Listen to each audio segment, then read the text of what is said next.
गांव के किनारे पर एक पुरानी हवेली थी, जिसे लोग कालाधन हवेली कहते थे। कहते हैं कि वहां जाने वाला कभी वापस नहीं आता।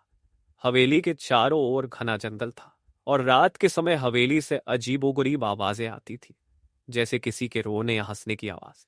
गांव के लोग हवेली के बारे में बात करने से भी डरते थे, लेकिन रामू, जो गांव का सबसे निडर लड़का था, इस पर यकीन नहीं करता था।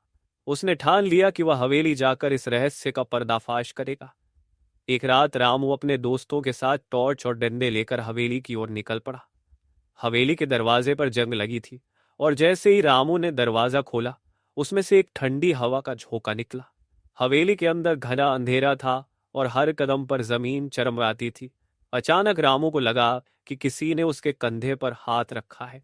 उसने पलट कर देखा तो वहां कोई नहीं था। उसके दोस्त घबरा गए और भागने लगे, लेकिन रामू ने हिम्मत बनाए रखी और अंदर चला गया। हवेली के अंदर पुराने जमाने के फर्नीचर और दीवारों पर धूल जमी थी।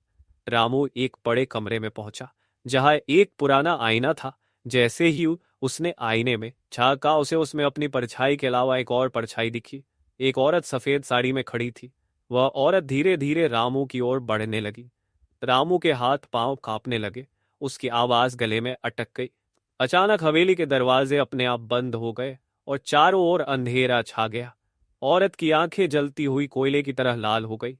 रामू ने जान बचाने के लिए भागने की कोशिश की, लेकिन वह जहां भी जाता, वही औरत उसके सामने आ जाती। सुबह गांव वालों को हवेली के बाहर रामू बेहोश पड़ा मिला। जब उसने होश में आकर पूरी कहानी सुनाई, तो गांव वालों ने बताया कि सालों पहले उस हवेली में एक औरत की हत्या कर दी गई थी, और तब से उसकी आत्मा वहां भटकती है।